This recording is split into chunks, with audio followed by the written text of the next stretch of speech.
Good morning বন্ধুরা, দেখো আবার চলে এসেছি ছাদে। আর আজকেও বেশ অনেকগুলো ফুল ফুটেছে, দেখছো?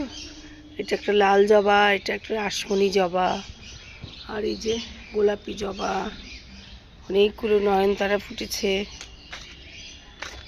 এরা এখানে লক্ষ্মী জবা বলে। আর এই যে এই বেবি পিঙ্ক কালারের জবাটা, আর এখানেও নয়নতারা ফুটেছে বেশ অনেকগুলো। এখানে এটা কুড়ি এসেছে, কালকে আসবে, কালকে হবে আর কি।